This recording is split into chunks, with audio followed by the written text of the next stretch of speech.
बात कर लेते हैं, बताइए आप इसके अंदर कमेंट। हाँ बिल्कुल, अब प्रश्न कर लेते हैं। बताइए अगला प्रश्न कि रूमिनेंट पशुओं की ब्लड ग्लूकोज कितनी होती है। रूमिनेंट पशुओं की ब्लड ग्लूकोज कितनी होती है। बिल्कुल 40 से 60 mg पर डीएल। देखिए ब्लड के पूरे पैरामीटर्स मिलीग्राम प्रति डेसीलीटर या फिर मिलीग्राम प्रति 100 ml के अंदर हम व्यक्त करते हैं। अब आपको पूछा जाए कि बताइए सुअर सुअर की कितनी होती है ब्लड ग्लूकोज। बिल्कुल 70 से 130, 10 या फिर 80 से 120 भी हम कर सकते हैं। मानव के लगभग बराबर होती है, थोड़ी बहुत कम हो सकती है। बिल्कुल सही है, बिल्कुल सही है। हाँ भाई, बताएंगे आप सबसे तेजी से ऊर्जा देने वाली शर्करा कौन सी है। सबसे फास्ट एनर्जी देने वाली शर्करा कौन सी है। ग्लूकोज। बताएंगे ग्लूकोज कितने कार्बन से मिलकर बना होता है। ग्लूकोज में कितने कार्बन होते हैं। 6, यानी कि ये हेक्सोस शर्करा होती है। तो आप मुझे इरिथ्रोज का बताएंगे, इरिथ्रोज में कितने कितने कार्बन होते हैं। इरिथ्रोज में, इरिथ्रोज में बिल्कुल 4 कार्बन होते हैं इरिथ्रोज में। इरिथ्रोज, इरिथ्रोलोज ये टेट्रोज शर्करा होती है।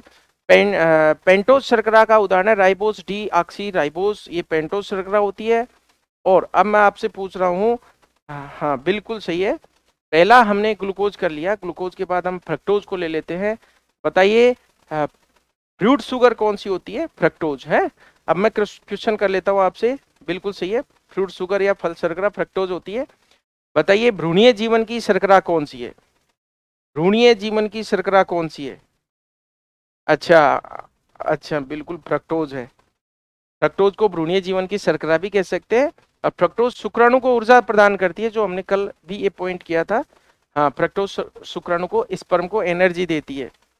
और और आप, हाँ बिल्कुल सही है। और गैलेक्टोज सबसे कम मीठी शर्करा है। अब हम बात कर लेते हैं डाइसेक्राइड्स की।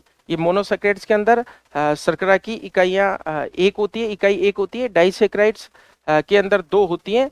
ओलिगोसेक्राइड का एक पार्ट है डाइसेक्राइड। ओलिगोसेक्राइड में शर्करा की इकाइयाँ 2 से लेकर के 10 होती हैं। और पॉलीसेक्राइड के अंदर शर्करा की इकाइयाँ 10 से ज्यादा होती हैं। अब हम कुछ डाइसेक्राइड्स के क्वेश्चन कर लेते हैं। बताइए टेबल शुगर कौन सी है। टेबल शुगर कौन सी है। टेबल शुगर,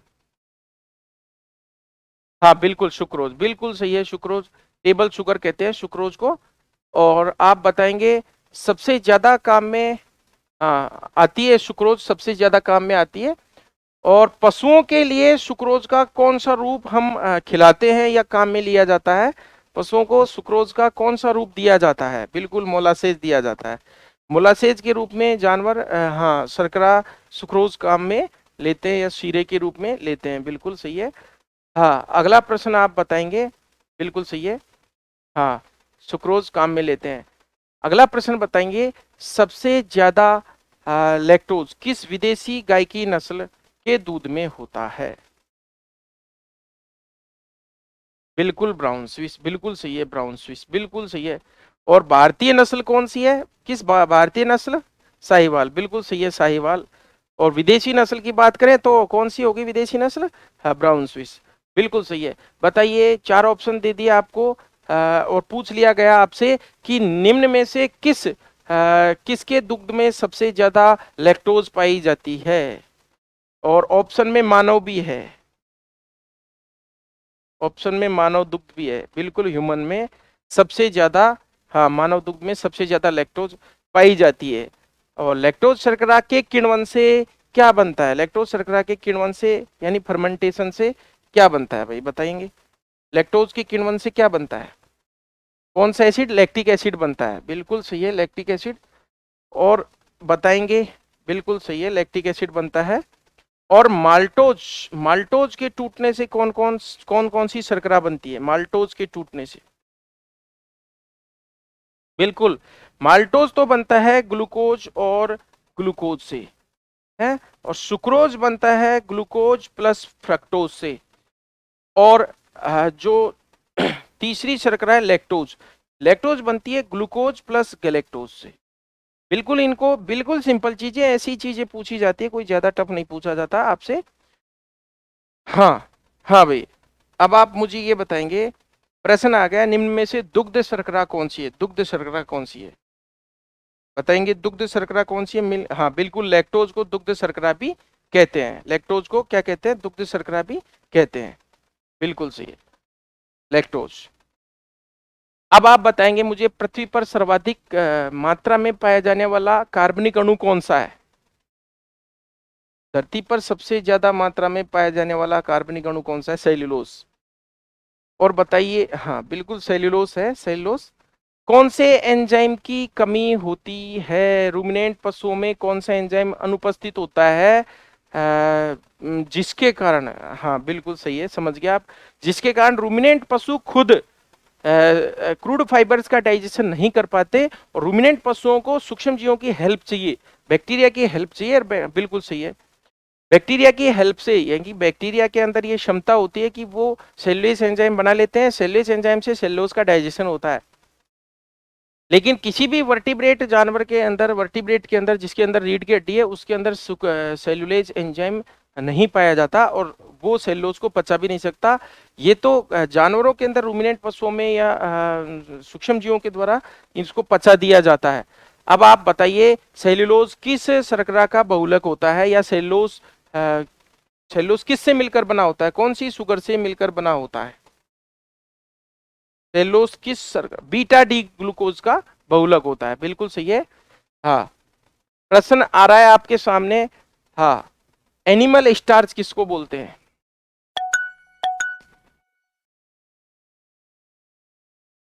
बिल्कुल सही है। हाँ, आशा बिल्कुल सही है। दुष्यंत आ गया, माता दिन, सरिता, सही है बिल्कुल। ग्लाइकोजन को क्या बोलते हैं? एनिमल स्टार्च बोलते हैं। बताइए। हाँ भाई, प्रश्न मैं कर रहा हूँ आपसे, बिल्कुल ग्लाइकोजन को, पूर्णमल ग्लाइकोजन को क्या कहते हैं? एनिमल स्टार्च कहते हैं। अगला प्रश्न मैं आपसे कर रहा हूँ। हाँ, बायोलॉजिकल प्लास्टिक किसको कहते हैं? जैविक प्लास्टिक,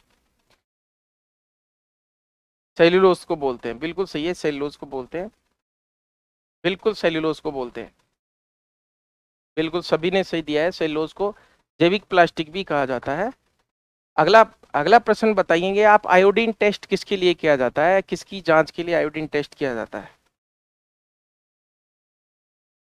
स्टार्च के लिए आयोडीन टेस्ट किया जाता है। बिल्कुल सही है, स्टार्च के लिए आयोडीन टेस्ट किया जाता है। बिल्कुल सही है। बताएंगे आप, फसल के पकने पर कौन से पदार्थ की उसमें अधिकता हो जाती है जिससे उसकी पाचनशीलता घट जाती है? किस पदार्थ की अधिकता? बिल्कुल लिग्निन से, पेक्टिन, सुबेरिन आदि का जमा हो जाता है फसल के पकने पर, और इस वजह से उसकी पाचकता, उसकी डाइजेस्टिबिलिटी घट जाती है। चलो, अब ये मैं थोड़ा सा ट्रेंड चेंज कर रहा हूँ। मैं ट्रेंड हम पूछूंगा अब, क्योंकि आप लोगों ने, हो सकता है कईयों ने सामने बुक रख रखी हो, तो आप बताएंगे कैमल क्रॉप किसको बोलते हैं? कैमल क्रॉप किसको बोलते हैं? कैमल क्रॉप किसको बोलते हैं? ज्वार को बोलते हैं। बिल्कुल, बहुत अच्छी तैयारी है भाई, ज्वार को बोलते हैं। बिल्कुल बिल्कुल बिल्कुल बिल्कुल सही है, ज्वार को बोलते हैं। बताइए, चारों का राजा किसको कहते हैं? अब जब हम न्यूट्रिशन पढ़ रहे हैं, एनिमल न्यूट्रिशन, तो हम कर सकते हैं ऐसी बात, एग्रीकल्चर के नहीं है ये, इसी के पशु पोषण के क्वेश्चन है। चारों का राजा कौन है? हाँ बिल्कुल सही है, बरसीम को कह सकते हैं। और हाँ, और चारों की रानी किसको बोलते हैं? चारों की रानी, रिंच का। बिल्कुल, रिंच का बोल सकते हैं हम, रिंच के को चारों की रानी बोल सकते हैं हम। अगला प्रश्न आप बताएंगे, गरीब आदमी का, हाँ, गरीब आदमी का मांस किस फसल को कहा जाता है? गरीब आदमी का मांस सोयाबीन को कहा जाता है। बिल्कुल सही है, सोयाबीन को गरीब आदमी का मांस कहा जाता है। अगला प्रश्न बताएंगे मेरे को आप, कि रूमिनेंट पशुओं के रूमन में सामान्य रूप से अमोनिया की मात्रा कितनी होती है? अमोनिया की मात्रा रूमिनेंट के रूमन में कितनी होती है? सामान्य मात्रा आप बताएंगे, कितने डेसीलीटर? हाँ बिल्कुल, बिल्कुल 25 मिलीग्राम प्रति डेसीलीटर होती है। बिल्कुल सही है। हाँ भाई, अब आप मुझे बताएंगे, किस लिमिट से ऊपर पॉइजनिंग, यूरिया पॉइजनिंग कही जाती है, या फिर आ, हाँ, अमोनिया की मात्रा कितना से बढ़ जाए जब जाके उसको हम यूरिया पॉइजनिंग कहेंगे? बिल्कुल सही है, 80 mg से अगर ज्यादा हो जाए 80 mg पर DL से को क्या बोलेंगे हम, यूरिया पॉइजनिंग कहते हैं। बिल्कुल सही है। क्या बकरी को यूरिया खिला सकते हैं, यस और नो, वाई और एन लिखना है आपको। नो, बिल्कुल सही है, नहीं खिला सकते बकरी को। क्या आप बछड़े को यूरिया खिला सकते हैं? बिल्कुल सही है, नो, बिल्कुल सही है। बताइए ऑर्निथिन चक्र कहाँ संपन्न होता है, ऑर्निथिन साइकिल, ऑर्निथिन चक्र। बिल्कुल यू, बिल्कुल बिल्कुल। यूरिया के अंदर नाइट्रोजन बताएंगे, यूरिया के अंदर नाइट्रोजन बताएंगे। 46, बिल्कुल सही है, 46, 46, बिल्कुल सही है, बहुत अच्छी बात है। अब आप मुझे ये बताएंगे, बिल्कुल 46.67% एग्जैक्ट ये है। हाँ भाई, बिल्कुल सही है, रणधीर आ गया। हाँ भाई, विष्णु।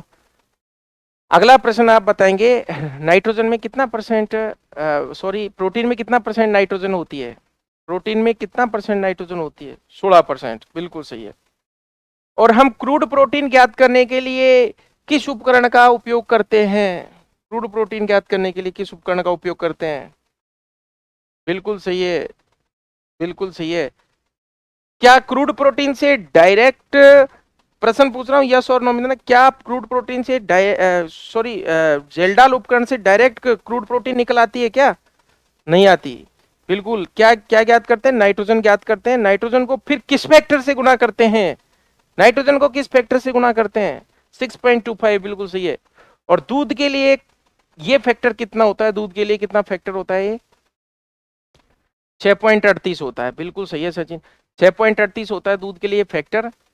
बिल्कुल सही है, 6.38, बिल्कुल सही है, बिल्कुल 6.38 होता है। अगला प्रश्न आप बताएंगे मेरे को। हाँ, एनपीएन में कौन कौन आते हैं, शॉर्ट में लिख देना है, नॉन प्रोटीन नाइट्रोजन में कौन कौन आते हैं, नॉन प्रोटीन नाइट्रोजन में कौन कौन आते हैं? एनपीएन में यूरिया आता है, बिल्कुल यूरिया आता है, एमाइड आता है, बायूरेट आता है, ये सब क्या आते हैं, एनपीएन के अंदर आते हैं ये सब। हाँ, ये सब नॉन प्रोटीन नाइट्रोजन के अंदर आते हैं। बताइए सॉक्सलेट उपकरण का उपयोग किसके आकलन में किया जाता है? सॉक्सलेट उपकरण के का उपयोग, सॉक्सलेट उपकरण, बिल्कुल बिल्कुल बताएंगे। लिपिड शब्द किसने दिया था? लिपिड शब्द किसने दिया था? बिल्कुल बिल्कुल, रोहितास को पता है। हाँ बिल्कुल बिल्कुल, ब्लूर ने दिया था, किसने दिया था? ब्लूर ने। अगला प्रश्न मैं पूछ रहा हूं आपसे, विटामिन की खोज किसने की थी? रवीना, बोलो भाई, विटामिन की खोज किसने की थी?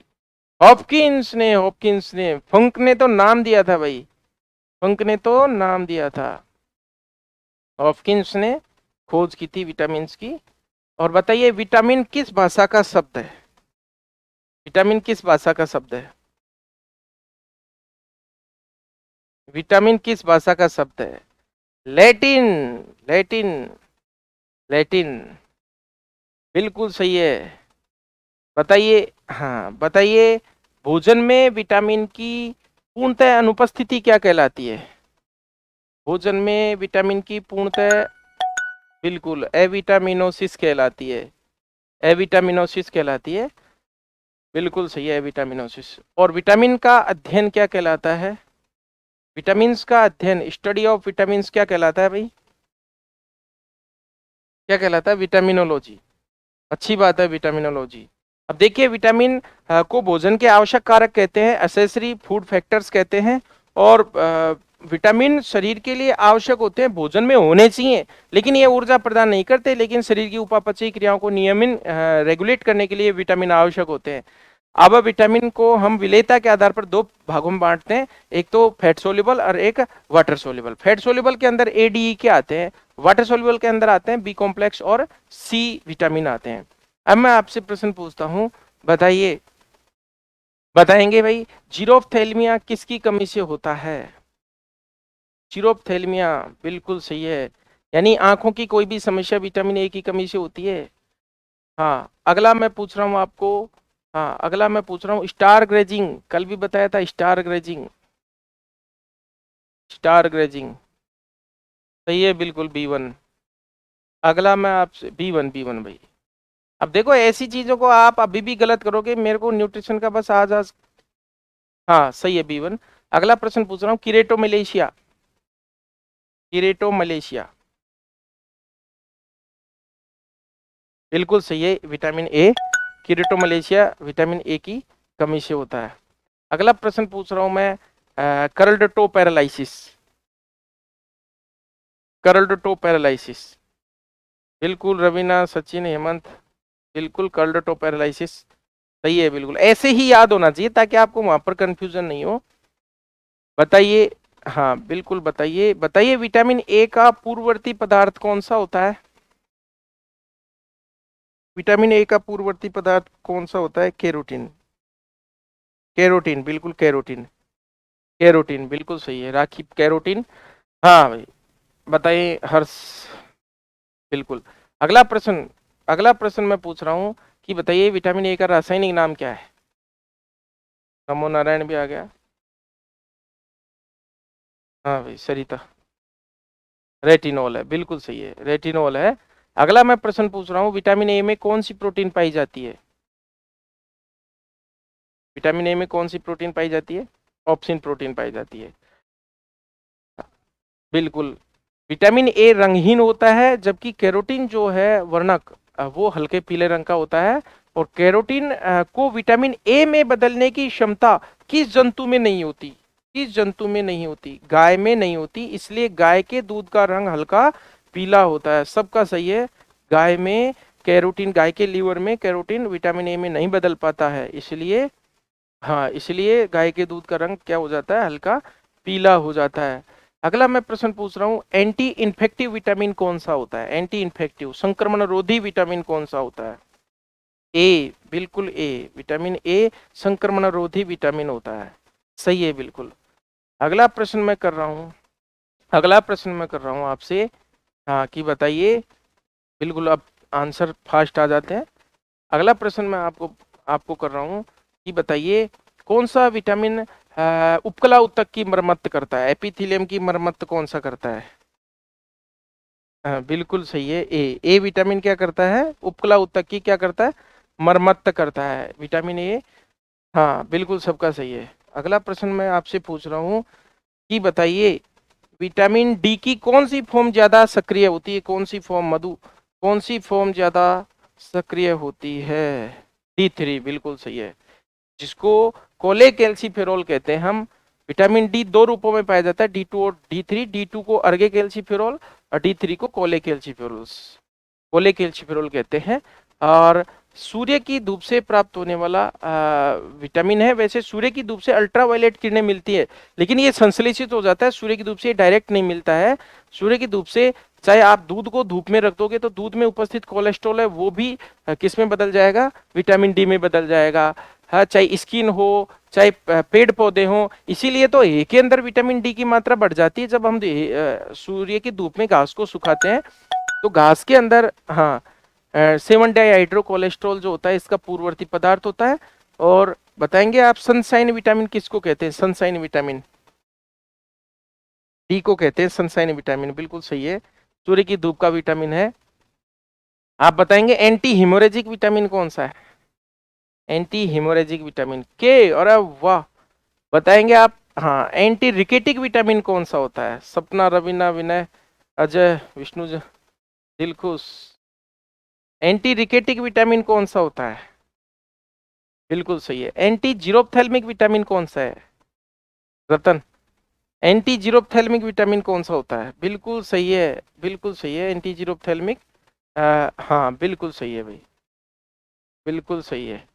अगला प्रश्न आप, हाँ बिल्कुल ए होता है। अगला प्रश्न आप, एंटी जीरोप्थेल्मिक नहीं होता भाई, ये सुनील गलत आंसर दे रहे हो आप।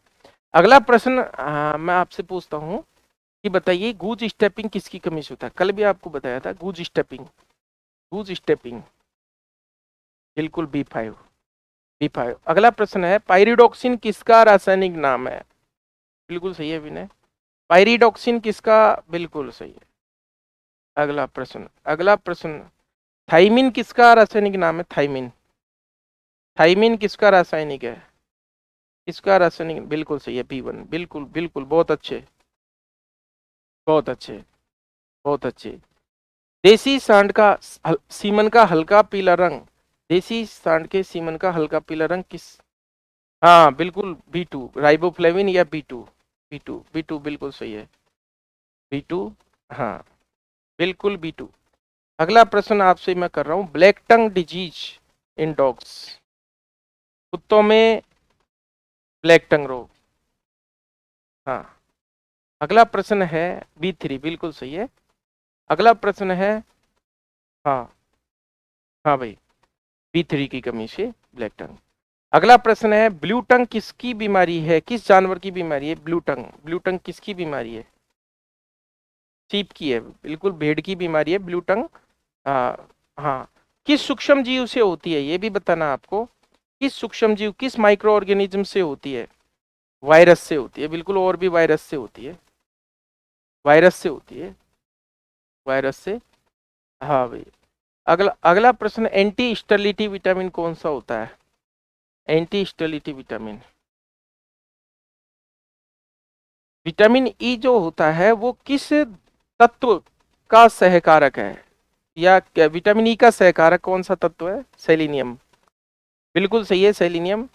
एंटीऑक्सीडेंट की तरह कार्य करता है ये सेलिनियम और विटामिन ई दोनों। हाँ भाई। अगला प्रश्न मैं पूछ रहा हूँ, बहुत अच्छा प्रश्न है, अब देखो आपकी स्पीड डाउन होगी थोड़ी। क्रेजी चिक डिजीज किस विटामिन की कमी से होती है? अरे क्या बात है, स्पीड डाउन नहीं हुई, इसका मतलब धुआंधार, ओहो ओहो, ये तो स्पीड बढ़ गई उल्टी। क्रेजी चिक डिजीज विटामिन ई की कमी से होती है, मुर्गी में होती है, बिल्कुल सही है। अगला प्रश्न, मलबरी हर्ट डिजीज किसकी कमी से होती है, किस तत्व की कमी से होती है? तत्व पूछ रहा हूं मैं, सेलेनियम, बिल्कुल सही है, विटामिन ई है सेलेनियम। हाँ भाई, सेलेनियम। अगला, व्हाइट मसल डिजीज किस में होती है ये बताएंगे, व्हाइट मसल डिजीज किस में होती है? हाँ बिल्कुल, बछड़ों में होती है व्हाइट मसल डिजीज। हाँ बिल्कुल सही है, बछड़ों में होती है। हाँ सही है बिल्कुल। अगला प्रश्न मैं आपसे पूछ रहा हूँ, हाँ भाई, बछड़ों में होती है। अगला, येलो फैट डिजीज किसकी बीमारी है और किस तत्व की कमी से होती है? पिक्की है और सेलिनियम से, पिक्की है और सेलिनियम से, बिल्कुल सही है। Swollen hock syndrome, hock joint के सूजना, swollen hock syndrome, swollen hock syndrome, बिल्कुल जिंक की कमी से। हाँ हाँ, हॉक जॉइंट फूल जाता है मुर्गी में, सूज जाता है, जिसको बोलते हैं स्वलन हॉक सिंड्रोम। कल एक ऑनलाइन में थोड़ा सा मिस्टेक हुआ था कि भाई कॉपर है, वो मोलिब्डेनम का विरोधी होता है, मोकू, उसकी ट्रिक भी बता रखी है मैंने, मोकू। तो यहाँ पर कॉपर की जगह कोबाल्ट बोला गया था, थोड़ा बाद में मैंने देखा था। हाँ भाई, हाँ पूर्णमल, बिल्कुल मोकू, बिल्कुल तोकू, तोकू ही सिलेक्शन मिलेगा। हाँ भाई, देखिए अब ये जो समय चल रहा है आपका, बहुत मतलब नाजुक समय है, इसमें आप बिल्कुल नेगेटिव नहीं सोचें, नेगेटिविटी बिल्कुल आप प्रेम से पढ़ें।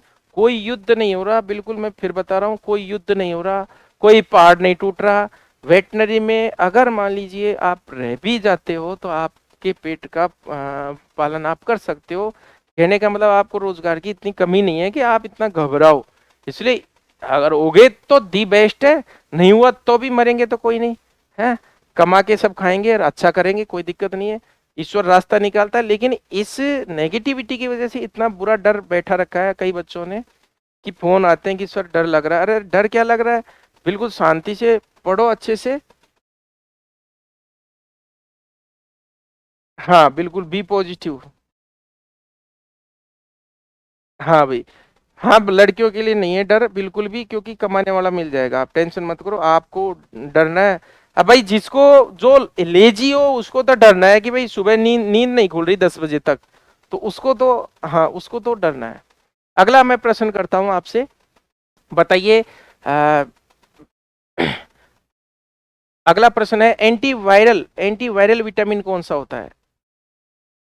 एंटीवायरल विटामिन कौन सा होता है? विटामिन सी एंटीवायरल होता है, बिल्कुल सही। हाँ।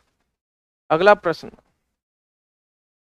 अगला प्रश्न, डाइकोमोरोल जो होता है, डाइकोमोरोल वो किस विटामिन को नष्ट कर देता है? स्वीट क्लोवर में डाइकोमरोल नाम का एक पदार्थ होता है जो विटामिन के को नष्ट करता है, इसलिए क्या है, ब्लीडिंग होने लग जाती है। बिल्कुल विटामिन के को नष्ट करता है। स्वीट क्लोवर जो पौधा होता है उसके अंदर डाइकोमरोल प्रतिपोषक होता है। अगला प्रश्न मैं पूछ रहा हूं आपसे, केज लेयर फैटिक रोग, cage layer fatigue, cage layer fatigue, C, बिल्कुल सही है, सी। केज लेयर पैरालिसिस और बता दीजिए साथ के साथ, cage layer paralysis, cage layer paralysis, बिल्कुल सही है। अगला प्रश्न बताएंगे, डेंग नाला डिजीज किस तत्व की कमी से होता है? डेंग नाला डिजीज, सेलिनियम, अरे वाह, सेलिनियम। डेंग नाला डिजीज किस तत्व की कमी से होता है? सेलिनियम की कमी से होता है। अगला बताएंगे आप, गोइटर घेंगा, या जिसको हम गलगंड भी कहते हैं, बिग नेक डिजीज भी कहते हैं, गोइटर घेंगा गलगंड बिग नेक डिजीज आयोडीन की कमी से, बिल्कुल सही है। अगला प्रश्न बताएंगे, हाँ सही बात है। आयोडीन किस हार्मोन का निर्माण करता है? आयोडीन किस हार्मोन का निर्माण करता है? थायरोक्सिन, बिल्कुल सही है। थायरोक्सिन का निर्माण करता है या थायरोक्सिन बनाता है, बिल्कुल। टायरोसिन अमीनो अम्ल के साथ मिलकर के आयोडीन थायरोक्सिन जो हार्मोन है इसका संश्लेषण करता है। अगला प्रश्न मुझे बताएंगे आप, सेलिनियम की जो क्रोनिक पॉइजनिंग होती है, क्रोनिक टॉक्सिसिटी होती है, इससे इससे कौन सा, इससे क्या कहते हैं? एल्कली डिजीज, बिल्कुल सही है।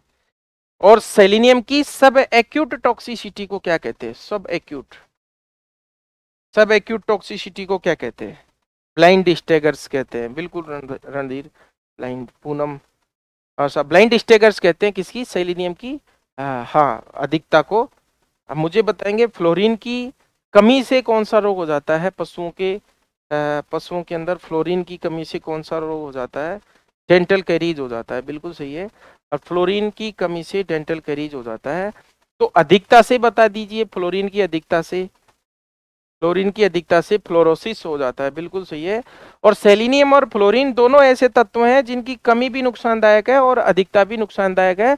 अधिकता से फ्लोरोसिस हो जाता है, हड्डियां मुड़ जाती हैं, बिल्कुल सही है, हाँ बिल्कुल सही है।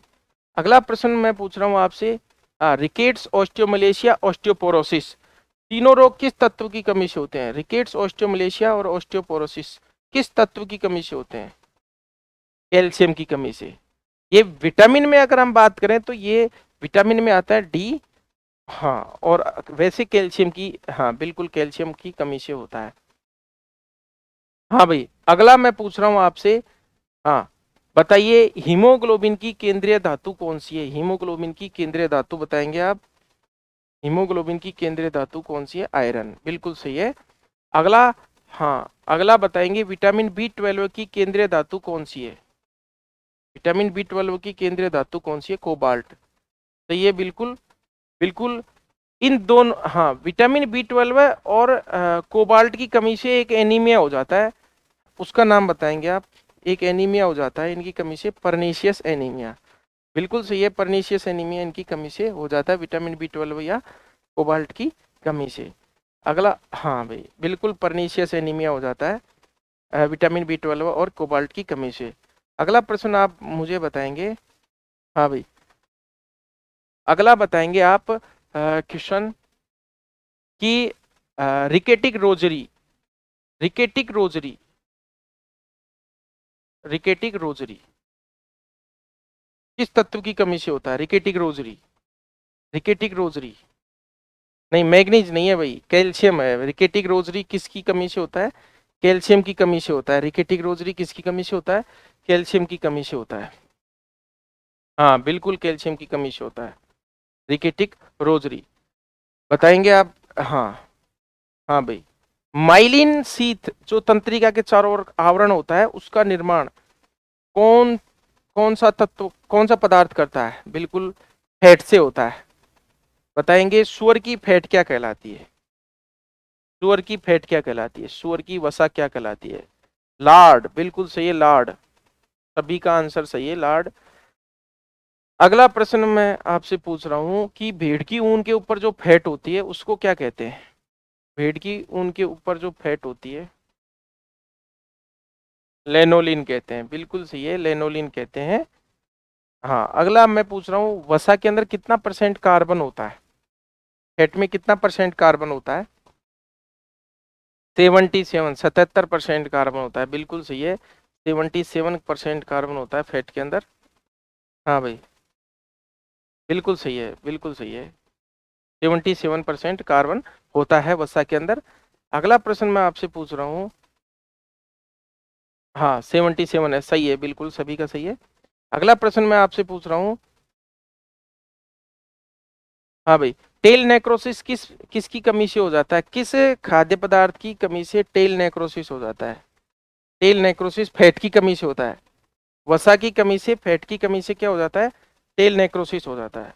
अगला बताएंगे आप। हाँ, सुअर के लिए आवश्यक अमीनो अम्लों की संख्या बताएंगे। सुअर के लिए आवश्यक अमीनो अम्लों की संख्या बताएंगे। 8।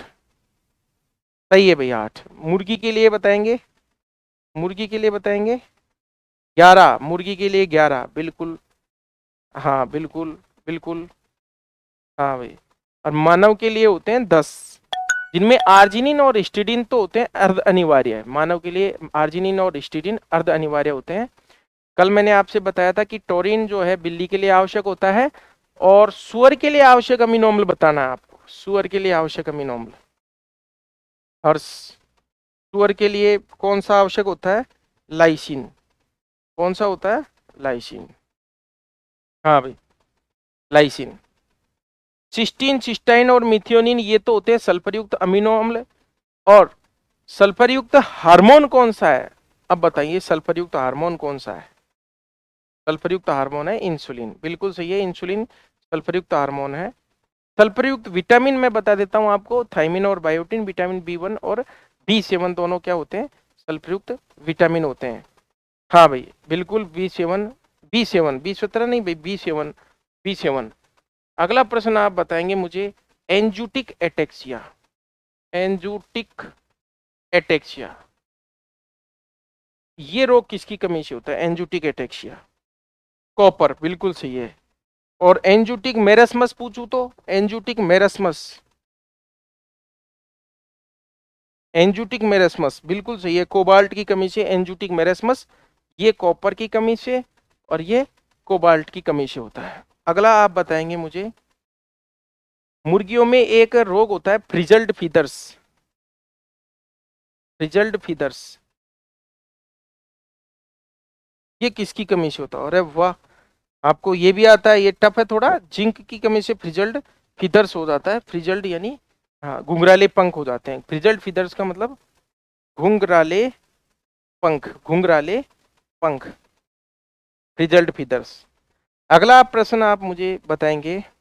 हाँ भाई, हाँ, स्क्योरिंग क्या होता है? स्क्योरिंग किसकी कमी से होता है? स्क्योरिंग मैं बता देता हूँ, दस्त। स्क्योरिंग जो होता है वो दस्त होता है, और बिल्कुल बिना रुके, यानी दस्त ऐसे जो कि रुकते ही नहीं है, उनको बोलते हैं हम स्क्योरिंग। और स्क्योरिंग किसकी कमी से होता है? कॉपर की कमी से होता है, बिल्कुल सही है, कॉपर की कमी से होता है। वो मोलिबिडेनम से भाई, मोलिबिडेनम की अधिकता से होता है पीट स्क्योर। कोयले जैसे काले दस्त, पीट स्क्योर जो मोलिबिडेनम की अधिकता से होता है।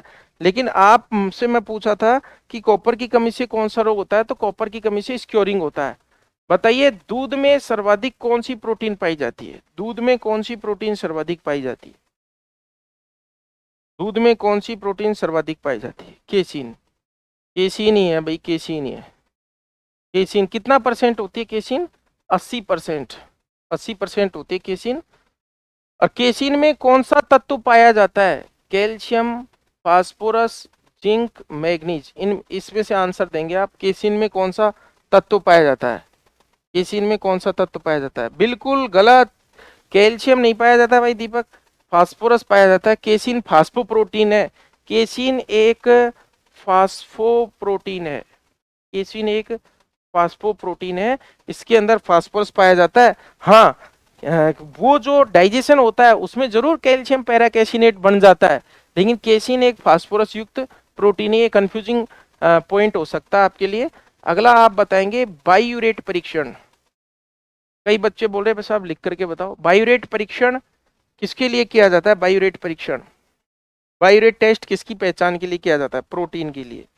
बायोरेट टेस्ट प्रोटीन के लिए किया जाता है, बिल्कुल सही है, प्रोटीन के लिए। बायोरेट टेस्ट किया जाता है किसके लिए? प्रोटीन के लिए। और मोलिस टेस्ट किसके लिए किया जाता है? मोलिस। मोलिस टेस्ट और बता देंगे आप? मोलिस टेस्ट किसके लिए किया जाता है? मोलिक, बिल्कुल पूनम सही है, रोहिता सही है। हाँ, मोलिस टेस्ट किया जाता है कार्बोहाइड्रेट के लिए। किसके लिए? कार्बोहाइड्रेट के लिए। कार्बोहाइड्रेट के लिए। बिल्कुल सही है, कार्बोहाइड्रेट के लिए कौन से किया जाता है? मोलिस टेस्ट किया जाता है। बताएंगे ऊन में नाइट्रोजन और सल्फर का अनुपात, बताएंगे ऊन में। ऊन में बताएंगे नाइट्रोजन और सल्फर का अनुपात। ऊन में 5:1 होता है भाई। ऊन में 5:1 होता है। जबकि रूमिनेंट पशुओं को, अगला प्रश्न पूछ रहा हूँ, गुड मॉर्निंग। रूमिनेंट पशुओं के लिए आहार में नाइट्रोजन और सल्फर का अनुपात बताएंगे। रूमिनेंट पशुओं के आहार में नाइट्रोजन और सल्फर का अनुपात, हाँ, नाइट्रोजन अनुपात सल्फर 10:1 होता है। बिल्कुल 10:1 होता है। अगला प्रश्न मैं कर रहा हूँ, शरीर में कितना % कैल्शियम पाया जाता है? बॉडी वेट के हिसाब से शरीर में कितना % कैल्शियम पाया जाता है? शरीर में कितना कितना परसेंट? और शरीर भार के हिसाब से शरीर में कितना % कैल्शियम होता है? 1.3%। 1.3%। क्वेश्चन सुना करो आप अच्छे से। ये बात ये थी कि शरीर का 99% कैल्शियम दांतों और हड्डियों में पाया जाता है। मैं पूछ रहा हूँ शरीर में कितना % कैल्शियम पाया जाता है? तो 1.3 सही है आंसर। और आहार के अंदर या शरीर के अंदर कैल्शियम और फास्फोरस का जो अनुपात होता है 2:1 होता है। कैल्शियम और फास्फोरस का अनुपात 2:1 होता है। अब मैं आपसे पूछ रहा हूँ शरीर भार के हिसाब से कितना % शरीर में फास्फोरस होता है? शरीर भार के हिसाब से शरीर में कितना % फास्फोरस होता है? बिल्कुल सही है, 0.7%। 0.7%। अगर भूल जाओ तो आप ऐसे निकाल सकते हो। देखिए मैं आपको ट्रिक बता रहा हूँ, तरीका बता रहा हूँ कि कैसे आप निकालोगे।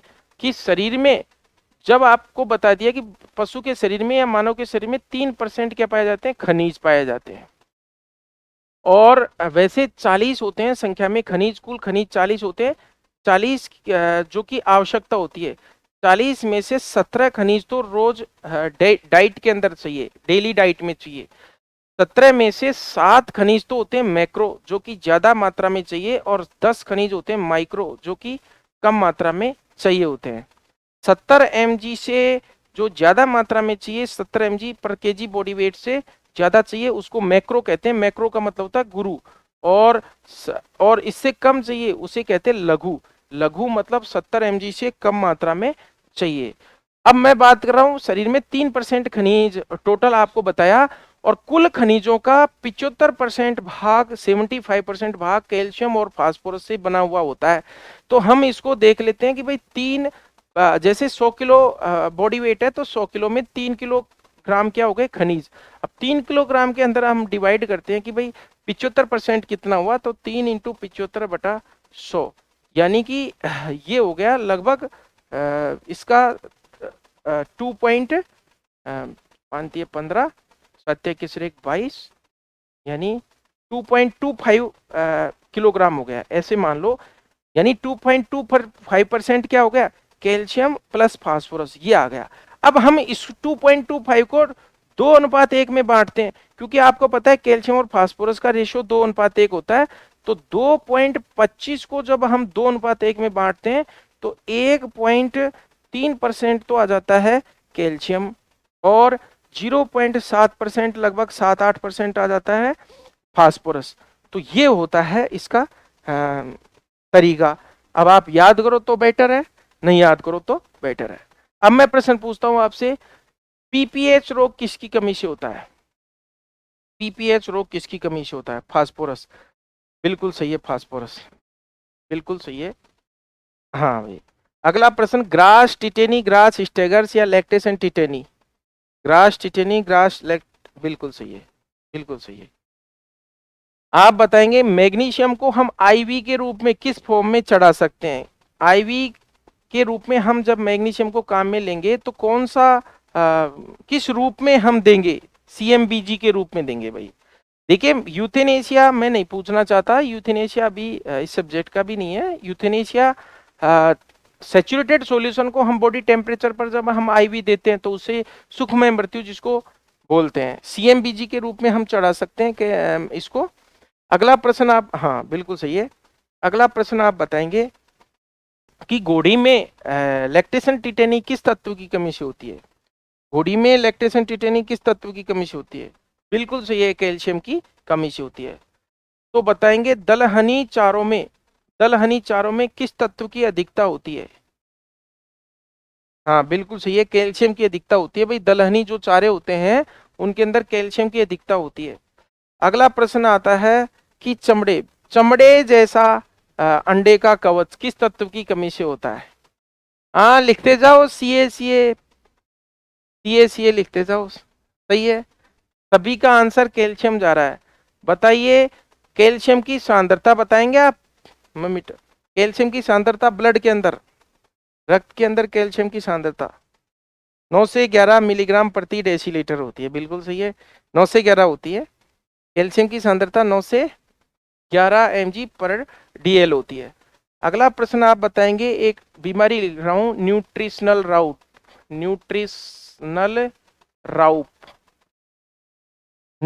राउप रोग किसकी कमी से होता है? विटामिन ए की कमी से होता है। सबका सही है, बिल्कुल विटामिन ए की कमी से। ये मुर्गी में होता है जिसमें ग्रासनाल अंदर से, ग्रासनाल की जो म्यूकोजा है वो छिल जाती है एक तरह से, उसमें अल्सर हो जाते हैं न्यूट्रिशनल राउप रोग के अंदर। अगला बताएंगे आप एक प्रश्न, यकृत में कौन सा विटामिन संग्रहित होता है? बिल्कुल सही है, यकृत में विटामिन ए संग्रहित होता है। हाँ भाई बिल्कुल सही है। अगला प्रश्न आप बताएंगे, हाँ भाई, सांड के आहार में कितना % DCP और TDN होना चाहिए? सांड के आहार में DCP और TDN आपको बताना है, कितना % होना चाहिए सांड के आहार में, कितना % DCP? 15-70 सही है भाई। DCP और TDN भाई ज्यादा है, उल्टा मत करो, 15-70 सही है। हाँ भाई, भेड़ों को अंडोत्सर्ग बढ़ाने के लिए कौन सा अतिरिक्त खाना दिया जाता है, जिसको क्या कहते हैं? भेड़ों को अतिरिक्त जो खाना दिया जाता है अंडोत्सर्ग बढ़ाने के लिए, उसको फ्लशिंग कहते हैं। सही है भाई। और और गर्भावस्था के अंतिम दिनों में कि कौन सा राशन दिया जाता है भेड़ों को? हाँ सही है, स्टीमिंग अप, सभी का सही है, स्टीमिंग अप दिया जाता है।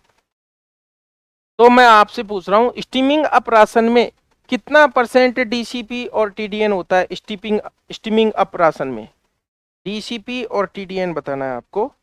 इसमें होता है भाई 25-75, बिल्कुल सही है भाई, 25-75 बिल्कुल सही है। बताइए एफ्लाटॉक्सिन्स जिनको बोलते हैं हम, ये किसकी खल में बनते हैं? एफ्लाटॉक्सिन्स बनते हैं मूंगफली की खल में, मूंगफली या ग्राउंड नट, हाँ बिल्कुल सही है। अब कब बनते हैं? जब फंगस एस्परजिलस फ्लेवस नाम की एक कवक होती है, जब हम नमी छोड़ देते हैं उसके अंदर, तो नमी में ये कवक पनप जाती है और एफ्लाटॉक्सिन्स बनाती है।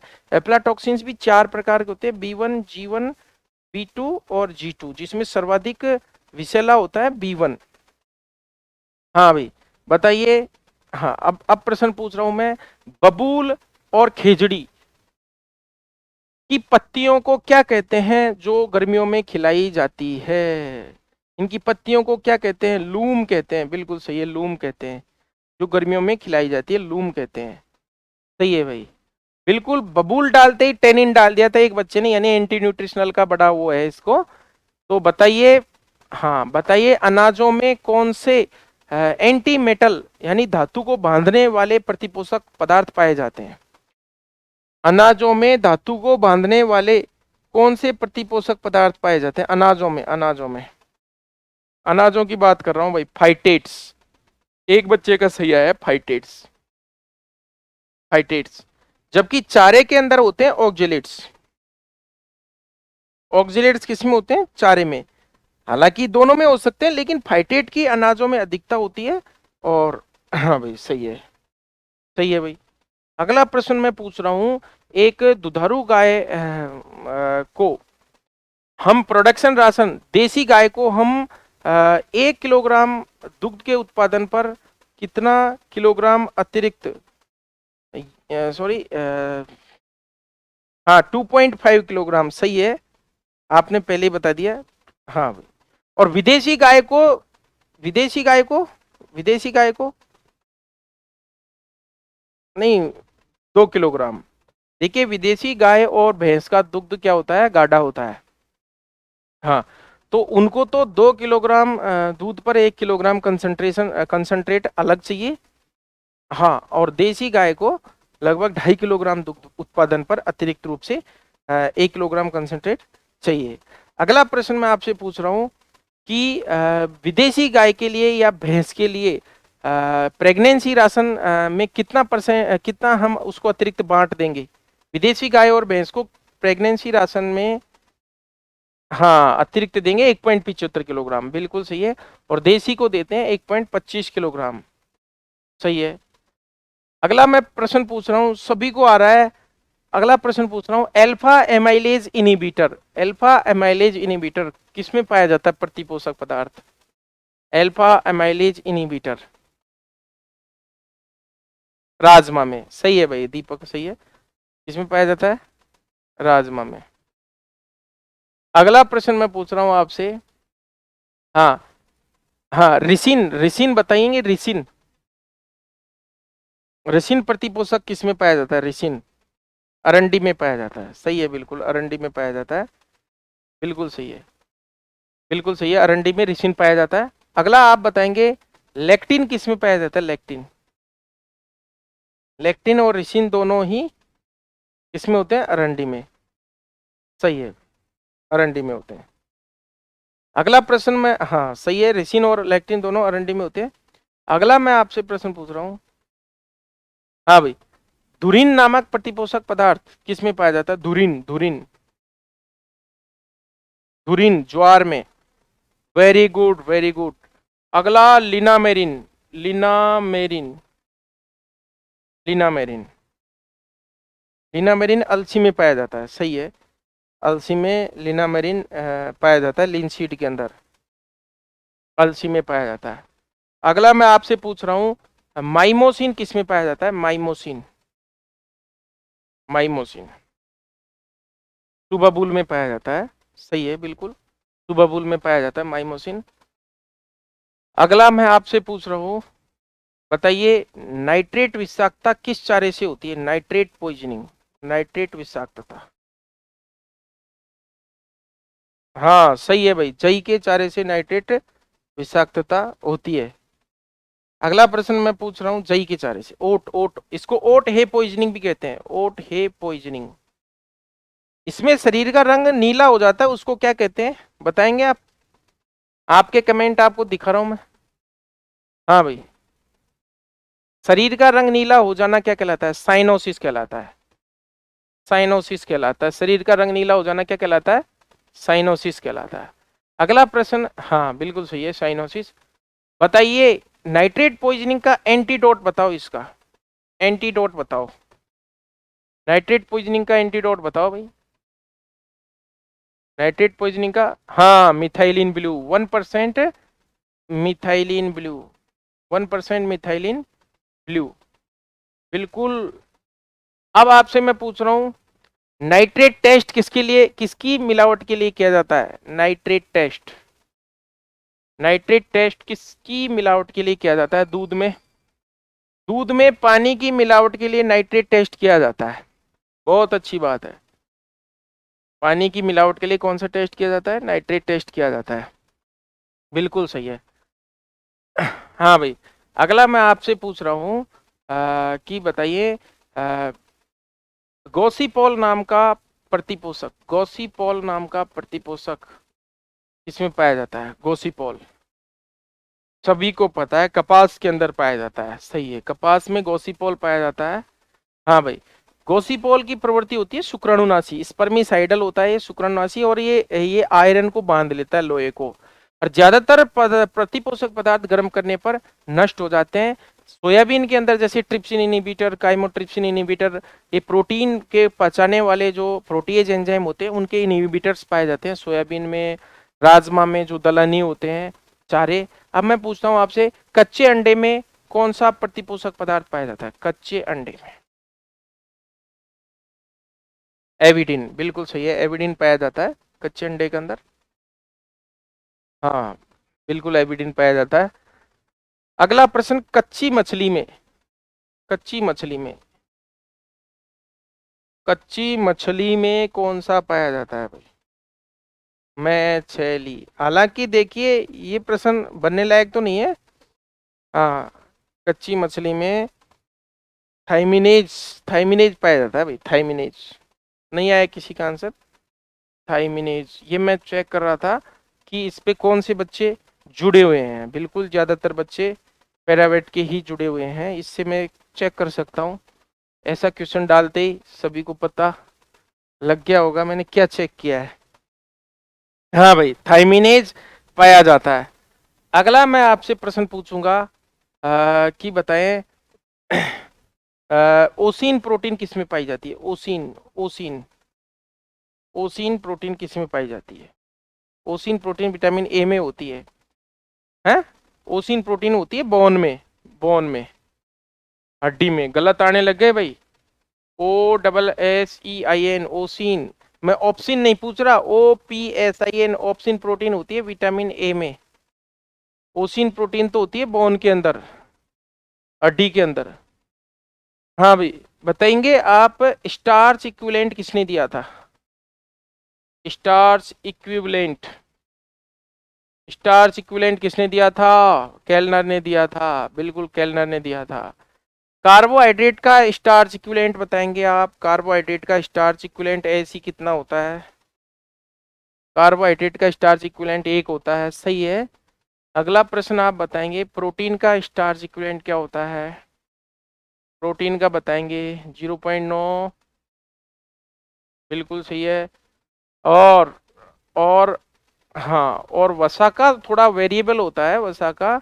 हाँ, लगा करके 0.9 से 1.9 तक होता है वसा। फैट कई तरह की होती है, इसलिए थोड़ा सा चेंजेबल होता है फैट का स्टार्च इक्विवेलेंट। केल्नर ने दिया था। और बताएंगे भारत में कौन सा फीडिंग स्टैंडर्ड चलता है? भारत में कौन सा फीडिंग स्टैंडर्ड सबसे मान्य है? भारत में मॉरिसन का फीडिंग स्टैंडर्ड सबसे मान्य है भाई। मॉरिसन का फीडिंग स्टैंडर्ड सबसे मान्य है। और मॉरिसन का फीडिंग स्टैंडर्ड किस किस पे आधारित है? किस पर आधारित है मॉरिसन का फीडिंग स्टैंडर्ड? हाँ, डीसीपी और टीडीएन पर। मॉरिसन बिल्कुल सभी का सही आया है, डीसीपी टीडीएन पर आधारित है। तो आप मुझे बताएंगे गेहूं के भूसे में कितना डीसीपी कितना टीडीएन होता है? गेहूं के भूसे में, गेहूं का भूसा, डीसीपी टीडीएन बताओ। 0% तो इसमें डीसीपी होती है और 40% इसमें टीडीएन होता है। 40% टोटल डाइजेस्टिबल न्यूट्रिएंट, 40%। बिल्कुल सही है भाई, अच्छी बात है। मैं आपसे पूछता हूं, अगर मान लीजिए 18% से ज्यादा क्रूड फाइबर है तो ऐसे खाद्य पदार्थ को रफेज कहेंगे या कंसंट्रेट कहेंगे? 18% से ज्यादा क्रूड फाइबर है तो उसको क्या कहेंगे? रफेज कहेंगे। हाँ भाई, अगर मान लीजिए 18% से कम है तो उसे क्या कहते हैं? कंसंट्रेट कहते हैं। साथ में टीडीएन की वैल्यू, बिल्कुल सही है, सही है, सही है भाई। हाँ बताइए, 60% से कम टीडीएन होने पर उसको क्या कहते हैं? हम उसको हम चारा कहते हैं। और 60% से ज्यादा अगर टीडीएन होता है तो उसको हम, बिल्कुल बिल्कुल सही है, अच्छी बात है भाई, बहुत अच्छी बात है। अब मैं आपसे पूछ रहा हूँ, हाँ, मुर्गी के आहार में जो मिलाते हैं बारीक कंकड़ पत्थर, जिसको क्या कहते हैं?